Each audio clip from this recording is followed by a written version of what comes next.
भूख। नीलू हर सांझ काम से लौटते हुए अपने आंचल को ध्यान से सर पे ओढ़ के आती थी। पथरीले रास्तों से गुजरते हुए भले ही उसे लाखों मुश्किलों का सामना करना पड़े या बार बार चोट लग जाए, पर उसके कदम नहीं रुकते थे। पुराने बरगद के पेड़ के आगे आकर नीलू अपनी चारों तरफ नजर घुमा के चौकन्ना हो जाती थी।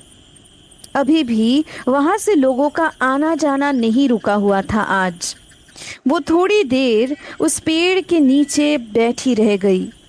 बैठे बैठे नीलू की आंख लग गई जब उसके कानों में किसी ने फुसफुसाकर कहा, ए दी, तू आज भी सो गई क्या? राना, तू आ गया। मैं कब से तेरी राह देख रही थी। मैं और ज्यादा रुक नहीं सकती। चल बैठ जल्दी जल्दी। अपनी धूल मिट्टी से हाथों को थोड़ा साफ करके नीलू ने अपने गोद में रखे हुए पोटली के गांठ को खोलते हुए कहा, आज थोड़ा भिंडी की सब्जी और रोटी लाई हूँ। मालकिन ने दी थी। मैंने छुपके से पोटली में तेरे लिए बांध लिया। मुंह खोला।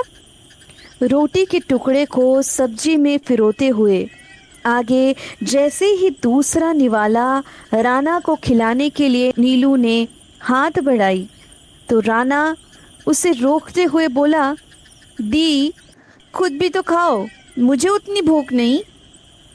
आंसू को छुपाकर नीलू ने वो दूसरा निवाला खुद खाते हुए मुस्कुराकर कहा, सुना है इस हफ्ते मालकिन खीर बनाएगी। छोटे साहब का जन्मदिन है। मैं तेरे लिए उस दिन ढेर सारा स्वादिष्ट खाना ले आऊंगी। पर तू वादा कर, उस दिन वक्त पे यहाँ पहुँच जाएगा। पता नहीं कहाँ कहाँ घूमता रहता है।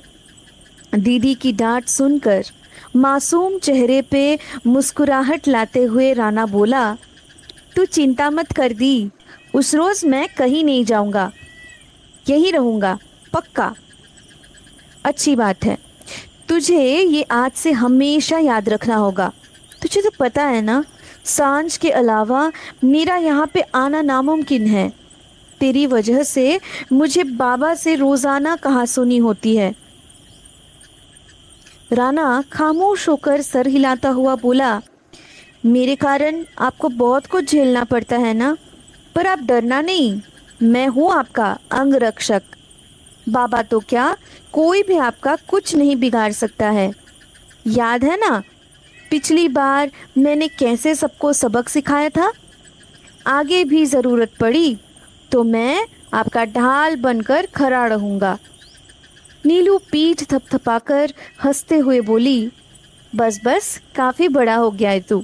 पिद्दू सा शरीर है तेरा।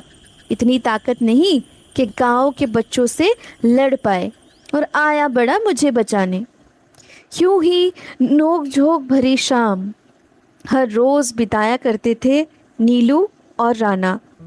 नीलू 20 साल की थी और राना 12 साल का। राना की उम्र कम होते हुए भी उसने बड़े भाई जैसे अपनी बड़ी बहन को बचपन से संभालने का जिम्मा उठाया हुआ था। माँ के गुजरने के बाद 8 साल की नीलू नन्हे से राना को अपने बच्चे की तरह पाल पोसकर अच्छा इंसान बनाने में जुट गई थी। उनके बाप नटवर को गांव वालों ने दोबारा शादी करने का प्रस्ताव दिया तो वो भी उसी बहाने 2 बच्चों की माँ एक विधवा औरत से शादी करके उसे अपने घर ले आए। सौतेली माँ ने पहले कुछ महीनों तक उन बिन माँ बाप के बच्चों को कुछ ज्यादा तकलीफ नहीं दी, लेकिन जब उन्होंने भांप लिया कि नटवर को उन औलादों के होने ना होने से कोई फर्क नहीं पड़ता, तभी उन्होंने अपनी असली रंग दिखाना शुरू कर दिया। सबसे पहले सरला ने नीलू को स्कूल से निकालकर घर के काम काज में लगा दिया। नीलू 2 वक्त की रोटी और अपने छोटे भाई के लिए सरला का किया हुआ हर जुल्म चुपचाप सहती गई। आखिरकार एक वक्त ऐसा आया जब सरला का प्रकोप अब राना पे बरसना शुरू हो गया। उसकी पढ़ाई भी रोकने का तरकीब ढूंढ रही थी सरला, पर नीलू के जिद की वजह से वो नहीं हो पाया। दीदी नहीं होती तो राना का पढ़ाई भी बीच राह रुकवा दिया जाता। ऐसे ही अटूट बंधन में जुड़े हुए थे नीलू और राना। गांव में घर घर उनकी जोड़ी का मिसाल दिया जाता था, जैसे 2 जिस्म एक जान। पर नियति को कुछ और ही मंजूर था। नीलू आंगन के तुलसी मंच पे दिया जला के पूजा कर रही थी। ठीक तभी घर के अंदर से सरला की बड़ी बेटी कोमल आकर बोली, ए सुन, आज रात मुझे खाने में कुछ चटपटा बना कर देना। छाछ तो चाहिए ही, और छुटकी के लिए आलू के पराठे। माँ ने कहा है कि सारा काम निपटा के कोयला तोड़ देना और उनके घुटने में सोने से पहले मालिश कर देना, समझी? और बापू और नई माँ क्या खाएंगे? उनका मैं नहीं जानती, जाकर खुद पूछ ले। रात में अपने झुलसते हुए हाथों को सहलाते हुए नीलू बाहर चांद को एकटक देखे जा रही थी। आज भी बाबा और नई माँ के लिए पूरियां तलते हुए उसका हाथ जल चुका था, पर वो उनका दिल नहीं जीत पाई। उल्टा पूरियों के फुलके ठीक नहीं थे, इस बात से नाराज होकर नई माँ ने उसके हाथों में गरम तेल डाल दिया था। मुझे कैसे भी करके राना से ये बात छुपानी पड़ेगी, वरना वो इनको इस बार माफ नहीं करेगा। और अगर मैंने उसे कुछ करने से मना कर दिया तो मुंह फुलाकर 2 दिन तक मुझसे ही बात नहीं करेगा। बेचारा मेरे लिए हर किसी से लड़ता रहता है। आखिर कब तक यूं मेरे बोझ उठाएगा वो नन्ही सी जान? कहाँ मुझे उसका ख्याल रखना चाहिए, उल्टा वो मेरा बाप बनता फिरता है। राना के बारे में सोचते हुए, अपने भाई पे गर्व महसूस करते हुए नीलू यूं ही अपना सारा गम भूल जाया करती थी। किसी भी कीमत पे घर से नीलू आज बाहर निकल ही नहीं पा रही थी। सरला ने कड़ी निगरानी में रखा हुआ था उसे। आखिरकार इतने बड़े घराने में शादी जो तय हो गई थी, बस आज की रात बीत जाए तो कल नीलू की डोली उनके जीवन में रौनक ला देगी। दूल्हा भले ही 50 साल का हो, पर उसके बदले उन्होंने नटवर को नकद 2 लाख रुपए जो दिए हैं, वो भी तो कम नहीं। उन्होंने ये भी दिलासा दिया है, आगे भी नीलू अगर उन्हें खुश रख पाई तो रकम बढ़ती जाएगी। सरला और नीलू भली भांति सब जानती थी। सरला और नटवर ने सपने में भी ऐसे सुनहरे भविष्य के सपने नहीं संजोए होंगे। नीलू भली भांति सब जानते हुए भी एक कदम घर के चौखट से बाहर नहीं निकाल पा रही थी। उसने मिन्नती की, रोई, गिड़गिड़ाई, पर नई माँ और बापू का निर्णय अटल था। नीलू को अपनी फिक्र नहीं थी, लेकिन अपने छोटे भाई की चिंता उसे खाए जा रही थी। उसके ब्याह होने के बाद रोजाना भाई के भूख को कौन मिटाएगा? और अगर कहीं वो गुस्से में बावला हो गया तो उसके अंजाम से गांव वालों का क्या असर होगा? ये सोचकर भी नीलू की रूह कांप उठती है। नहीं, उसे कुछ ना कुछ उपाय निकालना ही होगा, वरना बहुत बड़ा कहर आ जाएगा। पर नीलू को उस शाम से लगातार 3 दिन तक घर में बंदी बनाकर रखा गया। उसकी इच्छा के विरुद्ध आखिरकार उसकी शादी कर दी गई। विदाई के समय आंसुओं में सिमटी हुई वो एक बार गांव के उस पीपल के पेड़ के पास जाना चाहती थी, जहाँ पे नीलू रोजाना अपने छोटे भाई को प्यार से रोटी खिलाया करती थी। पर उसके गुहार को सबने नजरअंदाज करके उसे ससुराल के लिए रवाना कर दिया। जाते जाते नीलू अपने माँ बाप की तरफ मुड़कर बोली, भुगतने के लिए तैयार हो जाओ। उसके कहे हुए शब्दों का मतलब वहां मंडप में खड़े किसी के भी पल्ले नहीं पड़ा। लेकिन एक रात गुजरते ही उस गांव में कुछ ऐसा हुआ जिसकी लोगों ने कल्पना भी नहीं की थी। सरला की बड़ी बेटी पूनम सांझ में दुकान से कुछ सामान लाने निकली थी। काफी अंधेरा होने पर भी जब वो वापस नहीं लौटी, तब अपने छोटे बेटे तपन को साथ लेकर पूनम की खोज में वो दुकान तक जा पहुंचे। लेकिन वहां जाकर उसे पता चला कि पूनम तो वहां सामान लेने तक नहीं गई। तो आखिर पूनम गई तो गई कहां? रात में पूरे गांव में ये बात फैल जाने पर सभी बड़े बूढ़े मिलकर उसे आवाज देते हुए ढूंढने लगे।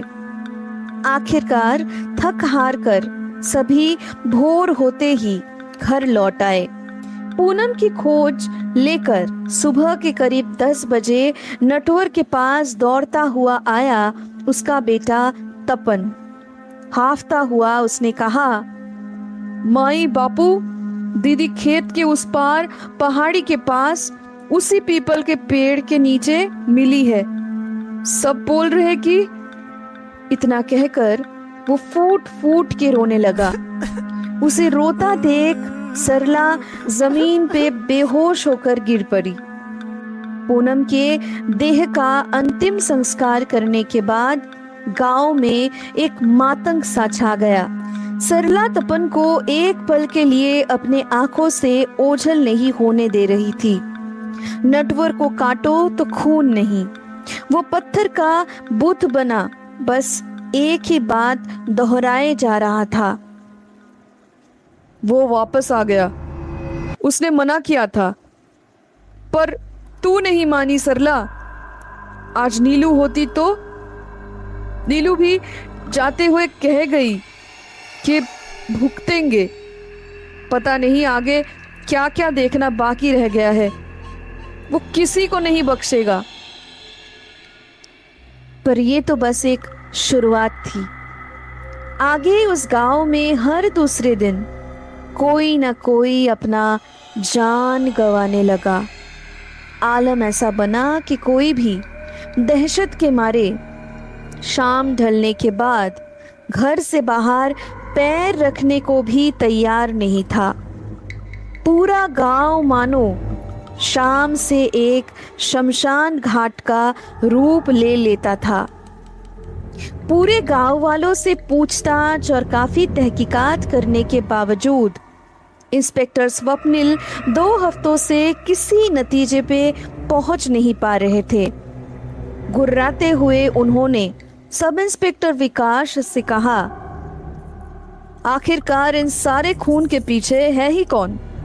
कौन है जो इन मासूम लोगों की एक के बाद एक हत्या इतने निर्ममता से किए जा रहा है?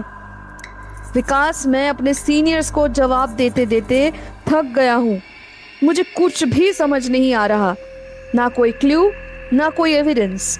इतनी बारीकी से ये मर्डर्स कोई कैसे कर सकता है कि उसको पकड़ना नामुमकिन हो रहा। विकास ने दिलासा देते हुए कहा, सर आप चिंता मत कीजिए। मुझे जहाँ तक लग रहा ये गांव वाले हमसे कुछ बात छुपा रहे हैं। मुझे यहाँ आए हुए बस 1 महीना हुआ है और आपका तबादला भी पिछले कुछ दिनों पहले। इसलिए अगर गांव के लोग हमसे कोई राज छुपा रहे तो हमें उस लास्ट पुलिस ऑफिसर से बात करनी होगी जो आपसे पहले यहाँ पोस्टेड थे। Brilliant Vikas, thank you. तुमने सही निशाने पे तीर लगाया है। अब बस हमारे पास यही उपाय बचा हुआ है। मैं जल्द से जल्द उनको कांटेक्ट करने की कोशिश करता हूँ इस गांव के मुखिया से भी एक बार और तुम कुछ पता करने की कोशिश करके देखो, हो सकता है तुमसे बात बन जाए। विकास सल्यूट करते हुए बोला, यस सर, मैं आकर आपको रिपोर्ट करता हूँ। मैंने काफ़ी कोशिश की थी उस वक्त पंचायत के सभी गुनहगारों को सज़ा देने की, पर मेरी एक नहीं चली। हायर ऑथोरिटीज़ के रहते मेरे दोनों हाथ बंधे हुए थे इंस्पेक्टर स्वप्निल, लेकिन उसके प्रकोप से कोई नहीं बच पाया। उस घटना के बाद से बस वो एक कड़ी थी जिसकी वजह से उसने चुप्पी रखी थी, पर शायद अब उसे रोकना नामुमकिन है। अपने सीनियर ऑफिसर के मुंह से ऐसी बोली सुनकर खुद इंस्पेक्टर स्वप्निल दंग रह गए। बात तो सही कही थी उन्होंने। अगले कुछ दिनों में हत्याकांडों का सिलसिला बढ़ता ही जा रहा था। आखिरकार लाचार होकर उन्होंने उसी कड़ी को बुलाना मुनासिब समझा। सर झुका के आज पीपल के पेड़ के तले बैठी हुई थी नीलू। शादी के 1 महीने बाद उस गांव में दोबारा कदम रखने का मौका मिला था उसे। बीते लम्हों को याद करके आज उसके आंखें नम हो गई थी। सब कुछ तो सही चल रहा था। पिछले साल इसी पेड़ पे नीलू को झूला झुलाया करता था राणा। राणा इतने जोर से झुलाएगा तो मैं गिर जाऊंगी। अब मुझे घर जाना होगा, वरना नहीं माँ, हम दोनों की चमड़ी उधेड़ देंगी। आप चुप होकर झूले का मजा लो दी, वो सब मैं संभाल लूंगा। मेरे होते हुए कोई आपकी खुशी नहीं छीन सकता, समझे? राणा की बातें खत्म भी नहीं हुई और वहां किसी के चिल्लाने की आवाज गूंज उठी। अच्छा, तो तुम दोनों यहाँ हो, आज तुम्हारी खैर नहीं। दोनों को घर पे दाखिल नहीं होने दूंगी मैं। सरला की बात पत्थर पे लकीर जैसी साबित हुई। आधी रात तक राणा चिल्लाता रहा। नीलू ने मिन्नतें की, पर सरला और नटवर को जरा भी तरस नहीं आया। सुबह जब सरला घर का दरवाजा खोली तो राणा ने उसका माथा फोड़ दिया। खून से लथपथ सरला ने गुहार लगाकर पूरे गांव वालों को इकट्ठा कर लिया। राणा पंचायत में गुनहगार साबित हुआ। इससे पहले भी कई बार राणा ऐसी ही हरकतों की वजह से गांव में बदनाम था। इस बार सजा के तौर पे उसे पीपल के पेड़ के साथ 2 दिनों तक भूखा प्यासा बांध के रखा गया, सबसे छुपकर। जब तक नीलू खाना लेकर राणा तक पहुंची तब उसकी हालत बहुत बिगड़ चुकी थी। उसने बस नीलू को देखते हुए कहा, दी, मुझे बहुत भूख लगी है, पर आप चिंता मत करो, मैं सह लूंगा। आप रोजाना ऐसे ही मुझे रोटी खिलाने आओगी ना? और आप ये मत सोचना कि मैं आपको अकेला छोड़ के जा रहा हूँ। मैं किसी को नहीं छोड़ूंगा। मैं आप पे कोई आँच नहीं आने दूंगा। मैं हमेशा आपके साथ रहूंगा। नीलू ने अपना वादा पूरा किया था। उस रोज से वो हर रोज राणा के लिए खाना लेकर जाती थी। अपनी आखिरी सांस तक राणा बस वही बातें दोहराता गया था। और आज के दौर में जब उसकी बहन को ज़बरदस्ती उसकी मर्जी के खिलाफ शादी करवा दी गई तो राणा की रूह भी अपनी बहन के प्रति अपना वादा निभा रहा था।